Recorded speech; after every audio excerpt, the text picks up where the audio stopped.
السلام عليكم ورحمة الله وبركاته، طلابنا الأعزاء متابعينا شلونكم؟ شخباركم؟ وإن شاء الله تكونون بخير.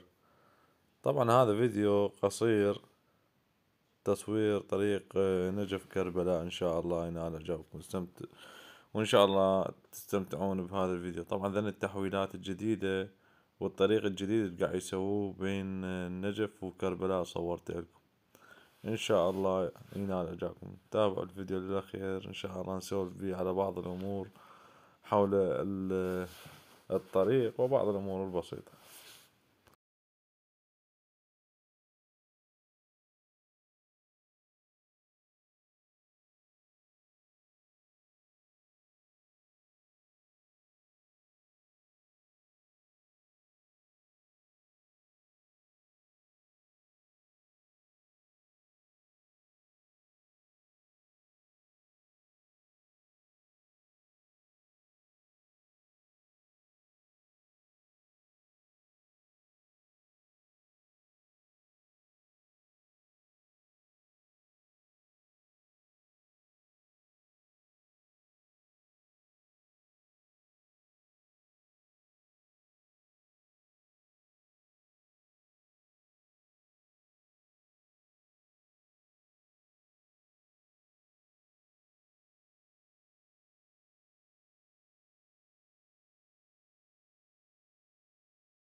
طبعا طلاب متابعين الاعزاء، طريق كربلاء نجف طريق جميل جدا، يعني ما بي مثلا شلون ما تقول تتحير او ماكو مثل محلات، لا، على طول الطريق تقريبا موجودة محلات وتحتاجه موجود، يعني عندك من اسواقات ومولات وتصليح سيارة واي شي يعني يخطر ببالك من النجف الى كربلاء في اغلب المناطق يعني موجودة.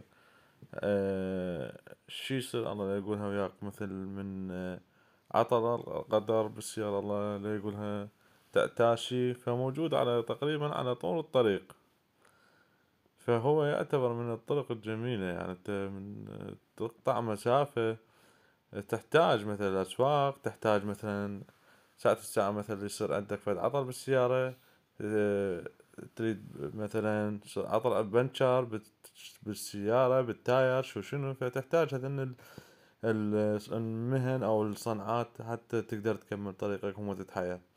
فهذا شيء جميل يعني، أنا ساجقتني يعني طالع هواي محافظات، بس أكثر محافظة بيها مثلا هاي كثرة المحلات والهذا هو بين نجف وكربلاء.